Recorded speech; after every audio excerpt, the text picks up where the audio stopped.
Eu vou começando a responder a tua pergunta. Eu não vou partir, e não estamos fazendo isso, da premissa que eu preciso ficar preso a buscar eleitores da família Bolsonaro. Essa estratégia eu deixo para o Zema, eu deixo para o Caiado, que estão fazendo demonstrações públicas de que eles gostam muito do Bolsonaro. Né? O Caiado disse, inclusive, que a primeira coisa que ele vai fazer como presidente é beneficiar os Bolsonaro. E, basicamente, parte da campanha deles... Você diz a anistia? Anistia. Não, a primeira coisa que eu vou fazer como presidente é anistia. Você faria, se eleito? Dosimetria, não anistia. Tá. Dosimetria, que é o que nós votamos favoravelmente no Congresso, mas não anistia. Aquelas pessoas, inclusive, Bolsonaro cometeram crimes. A gente pode discutir os vícios formais envolvidos ali, mas houve cometimento de crime. E eu sempre digo para os bolsonaristas, se fosse o MST a invadir os prédios públicos, o que eles diriam? Eles pediriam anistia para aquelas pessoas? Crime é crime, não importa se você está de vermelho ou se você está de amarelo. Tá? Dito isso, eu estou rodando o Brasil e eu estou falando de problemas concretos das pessoas e trazendo soluções concretas justamente no coração do eleitorado de cada um. Eu fui tão bem recebido no Maranhão, que supostamente é estoque eleitoral do lulismo, quanto eu fui em Santa Catarina agora, que é estoque eleitoral do bolsonarismo. E tratei de problemas locais e cresci em ambos os lugares. Eu fui, de acordo com o Google Trends, a pessoa mais pesquisada no Maranhão na semana retrasada. Então, há uma resposta que nós podemos dar. Há um cansaço com a polarização e as pesquisas traem para a gente um recall. Ou seja, o top of mind, o nome que vem na cabeça das pessoas quando elas imaginam eleições, ainda é o sobrenome Bolsonaro, agora com Flávio, e o nome Lula, com o atual presidente da República. Mas os mais jovens, que já estão alheios a isso, eles estão procurando outras alternativas. Quando você coloca entre os mais jovens, eu estou com mais de 20%, de acordo com a pesquisa Atlas, e quando a gente separa os homens jovens, eu estou com mais de 30%. O partido que eu montei, o Partido Missão, ele tem 5,8% de predileção entre os brasileiros, e quando eu puxo entre os mais jovens, chega a quase 30%. Qual é o recado disso? As pessoas que não estão, vamos dizer, presas num debate público que está há 6 anos só falando de Bolsonaro, Lula e STF, elas querem soluções para segurança pública, ausência de emprego, ausência de expectativas, falta total e completa de infraestrutura urbana. E essas pessoas não vão falar, qual o problema disso? O problema é o Lula.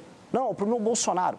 Então, quando eu estava no Maranhão, pegando estradas esburacadas e vendo as pessoas dividindo comida com urubu, como eu vi em Pinheiro, terra lá do Sarney, as pessoas não estavam ali, sabe, isso é culpa do Lula, do Bolsonaro. As pessoas, como é que você vai resolver o urubu que está do lado da minha casa?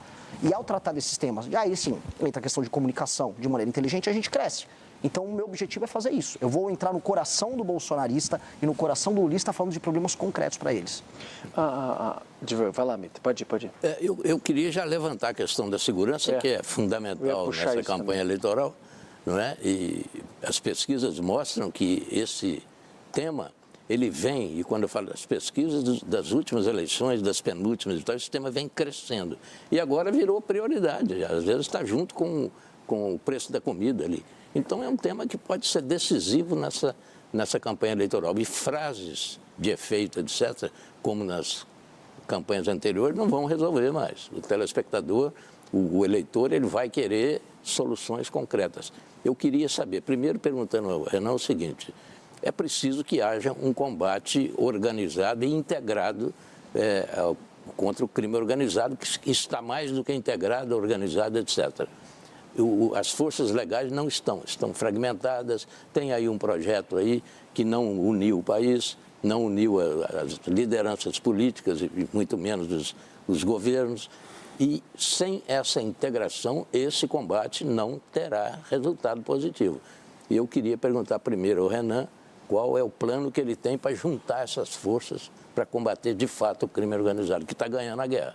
Muito bem observado, Mitri, eles estão ganhando a guerra e eles estão ganhando por WO, porque o outro lado não responde. E essa é a reclamação de todas as forças policiais.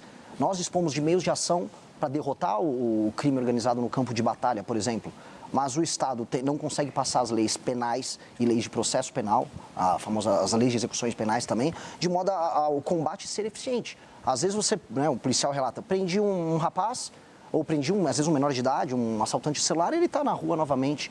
Logo em seguida, houve aquela operação no Rio de Janeiro que foi tão comentada e logo em seguida o Comando Vermelho permaneceu com o controle sobre o morro. A questão é, a gente tem que dividir. Há 2 tipos de ocupação territorial e institucional feitas pelas facções. A ocupação horizontal, que é sobre território, que é o estilo do Comando Vermelho, e a vertical, que é institucional, feita pelo PCC. Uma demanda forças policiais e inclusive participação das Forças Armadas quando necessário de maneira auxiliar. Outra demanda inteligência, COAF, Polícia Federal. instituições da República de modo a desmantelar suas operações. E nós temos que saber usar isso de maneira inteligente. E fora isso, nós temos que fazer, é o que eu estou defendendo já há pelo menos 1 ano e meio, quase 2 anos, trazer para o Brasil a ideia do direito penal do inimigo, que é qualificar de maneira especial pessoas que fazem parte dessas organizações criminosas que não reconhecem a autoridade do Estado como inimigos do Estado brasileiro e a lei para elas funcionar de maneira diferente. Isso é um instituto que vai permitir que as forças policiais e as forças de justiça nossa tratem estes inimigos do Estado, que são as facções criminosas, como eles precisam ser tratados. Porque hoje eles se utilizam de direitos e prerrogativas de modo a basicamente se manterem alheios à mão pesada que o Estado tem que ter para enfrentar eles e manter milhões de brasileiros num regime paralelo, num Estado paralelo, que retira destes brasileiros seus direitos humanos. Renan, isso que você está falando, quanto se aproxima, por exemplo, do modelo de segurança pública de El Salvador, que é tão comentado hoje em dia? A gente teve em El Salvador, no ano de 2024, a gente conheceu, a gente viu de perto como é que é o modelo de funcionamento deles, e ele aplicou algo similar, que é o entendimento de que as facções, os grupos criminosos, que a gente pode qualificar como terrorista, aí é uma questão de nomenclatura, eles estão atentando contra o Estado de Direito e, portanto, o Estado de Direito ele tem que ser instrumentalizado com todas as ferramentas para retirar determinadas prerrogativas desses caras, dessas lideranças do crime organizado e colocá-los rapidamente na cadeia. Ele estabeleceu um regime especial, eles chamam lá de regime de exceção, e com base nisso ele desmantelou todo o crime organizado em El Salvador e tornou El Salvador o país mais seguro das Américas. O instituto que ele utilizou dá para ser utilizado aqui e nós podemos utilizar outras estratégias também de combate, dado que a situação brasileira é diferente. O Brasil tem modelos diferentes de ocupação. Um exemplo, o PCC, para falar nominalmente, não estava presente em El Salvador, não havia uma versão do PCC lá. O combate ao PCC vai estar diferente do que eles fizeram em El Salvador. Nisso, a estrutura do Estado tem que ser utilizada de maneira diferente também. Cada caso, cada facção, uma solução. Sobre a questão de, um pouco do que o Mitri falou, dessa integração também entre as forças, eu acho isso e às vezes falta de vontade até política entre esses entes, né? Mas esse é o problema principal. A real é que as forças de segurança nos estados, elas sabem o que fazer. Eu tive no Ceará e nós temos cidades inteiras tomadas pelo crime organizado. Não há, eu repito aqui, já até fui processado 2 vezes pelo governador do Ceará, não há vontade política em resolver isso. Não há vontade nenhuma. E eu suspeito, e posso tomar um terceiro processo, que o governo do Ceará é especialmente leniente com o avanço do Comando Vermelho. Há governadores que não têm vontade política em resolver isso. Na Bahia está acontecendo a mesma coisa com o Jerônimo.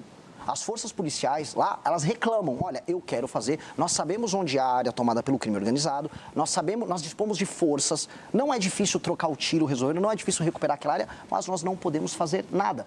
Não há o comando, não há vontade. Uma das coisas mais absurdas que eu vi no Ceará foi, durante a tomada de uma cidade, Santa Quitéria, estavam discutindo o programa Pena Justa, que ia soltar mais bandidos, porque as cadeias não estavam supostamente em condições desejáveis para aqueles bandidos. Então, o que o presidente da República tem que fazer é, se eu eleito como presidente de maneira bem clara, o tema que me elegeu foi a destruição do crime organizado. Eu estou há 2 anos falando isso. Vai ser uma eleição plebiscitária. O cara que resolveu eleger Renan Santos, ele resolveu me eleger também e muito por conta disso. Então, chegando lá, os estados que não decidirem cooperar, dado que estamos falando na tomada de espaços do território brasileiro, nós vamos fazer um estado de defesa específico nesses estados e municípios. A cooperação precisa acontecer. E eu já aviso alguns estados. Ceará precisa. Quer outro estado? Bahia precisa. As pessoas falam muito do Rio de Janeiro, mas o estado do Ceará tem uma situação muito pior do que a carioca. O Rio de Janeiro é um exemplo bizarro em muitos termos, mas às vezes ele fica anedótico. A situação, o número de mortes para cada 100 mil habitantes no Ceará... os índices são piores. Muito piores. Talvez o número de áreas de domínio seja esse número maior. O Rio de Janeiro é mais balcanizado, é uma facção aqui, outra tirando ali do prédio um no outro. Mas o caso no Ceará, você está falando de tomadas monopolistas por conta do Comando Vermelho e facções auxiliares. Se o governo está parado, ora, o governo tem que ser ou substituído, aí as pessoas vão votar em outro governo, ou quando nós chegamos ao poder, se eles decidirem não cooperar, vamos fazer um estado de defesa específico, por um tempo específico, para que nós retomemos esses territórios. E só nas áreas específicas. Tem até aquelas pessoas que falam, mas e a democracia? Não existe democracia em Santa Quitéria, no Ceará. Eu vou fazer um estado de defesa e vou utilizar as forças policiais e, se necessário, as forças de segurança nacionais, as forças armadas, para fazer essas operações. Ponto. Vamos recuperar esses territórios e aí entregar direitos humanos para as pessoas que precisam. Da maneira como está, eu volto a colocar, existem governadores que estão cooperando direto ou indiretamente com o avanço do crime. E isso precisa acabar. Renan, por favor. De maneira clara, eu me sinto, dadas as devidas proporções, como o Churchill pré-Segunda Guerra, avisando, olha, vai dar ruim. Aquele cara do bigodinho está avançando aqui, avançou nos Sudetos, vai dar ruim. o mundo está indo para um clima de guerra fria e que está cada vez mais quente. E as principais nações dispõem de tecnologias que a gente nem tem ideia na área militar. Pouca gente acompanhou e pouca gente cobriu no Brasil o que foi o manifesto da Palantir, que é a principal empresa de tecnologia militar hoje dos Estados Unidos. São técnicas de guerra, técnicas de cybermilitares, drones, estratégias das mais diversas que o Brasil nem sequer possui ferramentas para iniciar esse enfrentamento. Alguns dizem que até teriam usado isso na invasão lá para pegar o Maduro. Sim. Aliás, os relatos dos militares venezuelanos são assustadores. Olha, eu nunca vi o tipo de técnica que foi utilizada aqui. Nós não temos hoje condições de defender o nosso próprio território num conflito. Só que o nosso território é cobiçado. Como você colocou na sua pergunta inicial, nós dispomos das terras raras, de recursos naturais, água, território, solo fértil, e nós somos um terreno em disputa. A China estava tentando fazer sua ocupação geopolítica aqui na América Latina e os Estados Unidos nos veem como reserva estratégica. Então nós estaremos no meio desse conflito. E é um conflito que vai chegar para as Américas e nós temos, por necessidade, se quisermos manter o nosso território de dimensões imperiais, continentais, temos como necessidade nacionalista manter o nosso país íntegro, se defendendo usando o que há de melhor em técnica. E nós temos uma oportunidade que, assim, foi nos dada por Deus, que foram as terras raras. Boa parte dos equipamentos militares de última geração, a indústria de semicondutores, os drones, esses equipamentos necessitam das terras raras. E nós estamos discutindo agora para quem a gente vai vender a terra rara. Nós temos que ter uma agenda de competitividade, ter, como ela trouxe, um espaço fiscal, por isso que eu falo muito de reforma fiscal na área da despesa. Tem que ter uma reforma fiscal na área da despesa para sobrar dinheiro para a gente fazer os investimentos corretos e, com base nisso, negociar com os Estados Unidos ou com a China, ou quem for, não só a produção das terras raras e a exportação delas, mas trazer a indústria de semicondutores, trazer a indústria bélica, fazer acordos de transferência de tecnologia e aí a gente começar a construir uma indústria de defesa de alta capacidade para que o Brasil possa se preparar para o mundo novo que vem aí. Esse mundo novo que vem aí não vai ter o Brasil só como um espectador. A nossa estratégia de sobrevivência nesse mundo é diferente. O pacto, como você colocou, o pacto pós-Segunda Guerra Mundial, o multilateralismo, os organismos internacionais, tudo isso estão sendo relativizados. A gente está vendo isso na Ucrânia, viu na Venezuela, vai ver provavelmente em Taiwan. E nós temos que agora estar pronto para esse mundo. Esse mundo é um mundo que pode ser muito cruel com o Brasil. Renan, eu preciso chamar aqui o nosso intervalo, mas só para complementar uma questão, a Thaís perguntou sobre como também subsidiar isso, né? Esse aumento de investimento em defesa. O senhor acha que, às vezes, por exemplo, a exploração que ainda não aconteceu, regulamentar e explorar mais terras raras, você pode pegar uma parte desse dinheiro e direcionar para investimento em defesa? De onde você acha que pode vir esse recurso, que realmente não é pouco, para o investimento nessa área? Eu vou mais longe do que isso. Não é apenas, por exemplo, pegar um pedaço dos royalties e direcionar para a área de defesa. Eu estou falando de montar uma cadeia de indústria bélica no Brasil com transferência de tecnologia. O Brasil é o segundo lugar no mundo com mais reservas de terras raras. Portanto, usemos isso como barganha. Tal qual o Vargas soube utilizar durante a Segunda Guerra Mundial a barganha do peso do Brasil para a instalação de indústria siderúrgica aqui. A CSN lá em Volta Redonda. Exato, precisamos utilizar isso como barganha para nos posicionarmos. E é urgente. O problema é que no debate público no Brasil, os dois principais candidatos não falam disso. Um só fala em soltar o pai e outro fala em pé de meia. Enquanto isso, daqui 30 anos, talvez não tenha país para soltar ninguém nem para botar pé de meia. Eu não sei exatamente se a votação vai acompanhar o que aconteceu na CCJ. Para mim, há um vício de origem nessa história. E qual é o vício de origem? O fato de ser uma PEC. Não precisava ser uma PEC. O governo é projeto. Poderia ser é que o que passou na CCJ é a PEC. Foi a PEC, mas o governo vai apresentar um projeto. Como a PEC está andando, o showzinho está rodando na PEC. E me parece que há uma vontade dos parlamentares à esquerda em se promoverem discutindo isso, e os parlamentares de direita em não gerar rejeição. Já é a segunda vez que uma pauta que é cara para a esquerda conta com a capitulação da direita. O bolsonarismo lá no PL da misoginia votou junto com a esquerda e depois fica apontando o dedo para todo mundo, chamando todo mundo de comunista se você não apoia cegamente o Bolsonaro. O que é uma covardia, uma capitulação. Inclusive combina muito com o Flávio Bolsonaro, que não gosta de ir em programas como esse aqui e que disse publicamente que não pretende mostrar suas propostas porque isso pode tirar voto dele. Eu tenho que falar o que é impopular. Este projeto, ele é picaretagem.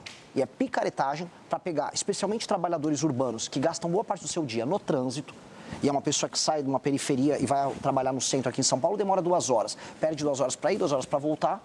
Quando você vê, ela perde mais de 20 horas, uma semana, só em trânsito. Perde tempo de ficar com a família, tempo de ficar com os amigos, tempo de se qualificar, tempo de fazer um curso, um treinamento, essa pessoa na prática sofre isso. Aí eles pegaram essa dor e estão tentando voltar a ter um tipo de conexão com o trabalhador comum, conexão que eles perderam porque passaram os últimos anos só falando de sou trans ou não sou mulher ou não sou, umas discussões bizantinas que não têm utilidade prática nenhuma para o trabalhador. E eles em pesquisa, o PT já encomendou pesquisa, viram que eles estão perdendo esse trabalhador. Então eles puxaram essa pauta simplesmente para poder voltar a crescer em termos eleitorais com essa população.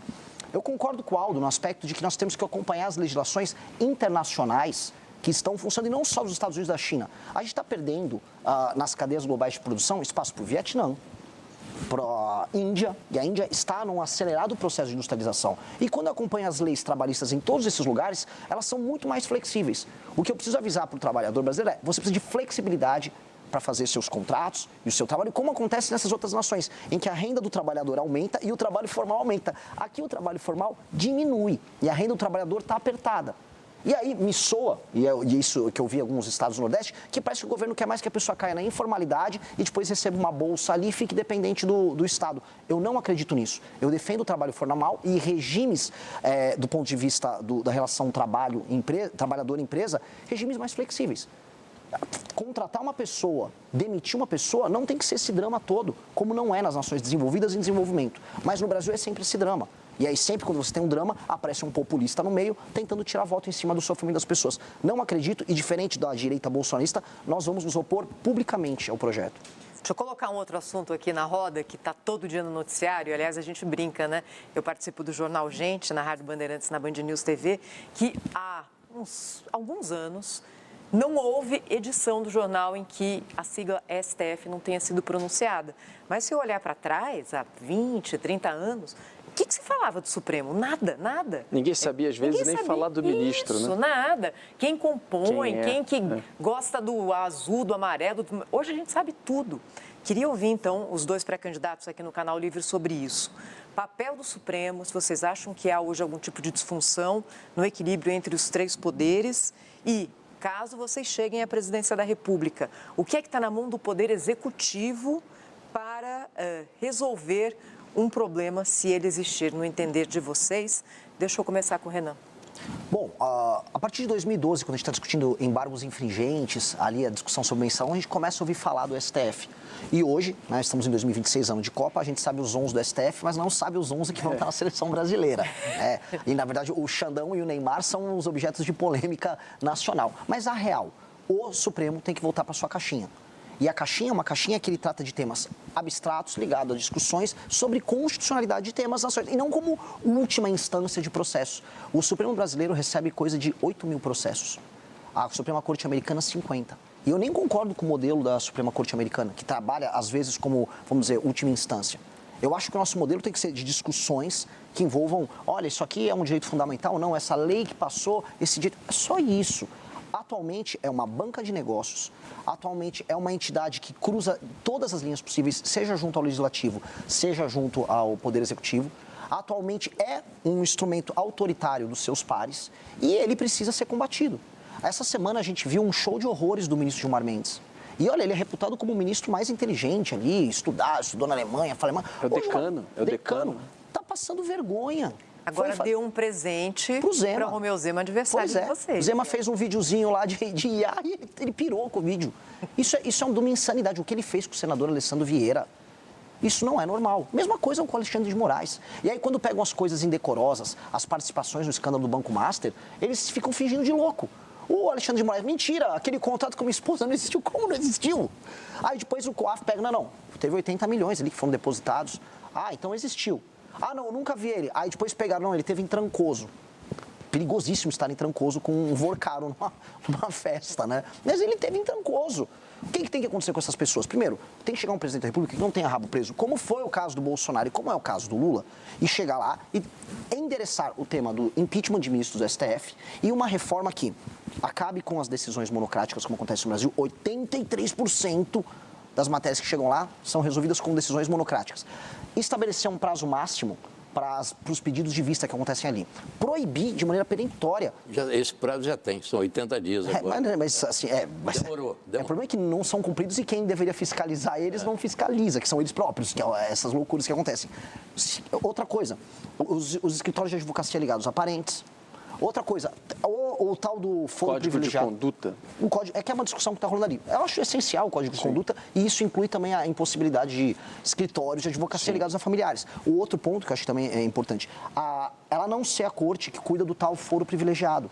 Hoje, sejamos honestos, deputados e senadores não falam sobre o assunto e não vão tocar impeachment de ministro do STF, como, aliás, o Flávio Bolsonaro não vai tocar, porque ele tem rabo preso com o Gilmar Mendes e com o Dias Toffoli, deve favor para eles, porque está todo mundo na mão dos caras. Precisamos criar uma corte específica que vai cuidar especificamente desses casos. E ainda tem outro tema, que é caro também para o ministro Aldo, que é o caso das ONGs que fazem lobby junto, vamos falar os nomes, com Rede de Sustentabilidade, com o PSOL, que chegam lá e ficam brecando obras, parando projetos que passam. Vocês vão ver, podem aguardar, a tentativa de sabotagem ao licenciamento ambiental que a gente vai ver nos próximos meses. Vão tentar sabotar o licenciamento ambiental que vai botar um monte de obra para andar no Brasil, simplesmente porque sim. Porque tem uma agenda internacional financiada com ONGs tocadas e financiadas por nossos concorrentes internacionais que vão tentar usar o STF para sabotar o país. Não podemos deixar. Eu, como presidente da República, não deixarei. E nós temos que ter, vamos dizer, uma política que empodere agora o Executivo, porque as pessoas votam no presidente da República, e que recoloque o STF nas suas funções naturais. O Legislativo também, e aí peço para as pessoas votarem direito esse ano, né? Não tem que ter palhaços, tem que ter pessoas corajosas e probas para tocar esse assunto de maneira inteligente. Bom, olhando aqui para o nosso espectador, tá nessa câmera aqui, tá nessa aqui, de maneira clara para o nosso espectador, disseram para você que o seu futuro é viver uma casa com muro, com medo de sair na rua porque pode ter seu celular tomado, tendo um emprego porcaria e assistindo às grandes coisas do mundo acontecerem em outros países, Estados Unidos, Japão, China, Coreia. Você aqui no Brasil é um espectador e no máximo torce para um time de futebol que hoje nem é tão competitivo. Pois bem, o Brasil pode ser glorioso. Você pode viver num país em que o bandido vai ser muito preso ou morto quando precisa. Você pode viver num país em que ganhar dinheiro não será um privilégio, mas será a regra. Você pode viver num país que será uma das 5 nações mais importantes do mundo. Você precisa ter imaginação, sonho e acreditar nas pessoas certas na hora certa. Não fique nessa história de Lula e Bolsonaro. Isso é o passado. O futuro e o presente já estão chegando. E o futuro, meu amigo, é glorioso. Aguardo você nessa aventura. Se você gostou do vídeo, não se esqueça de deixar seu like e se inscrever no canal para nos ajudar a crescer.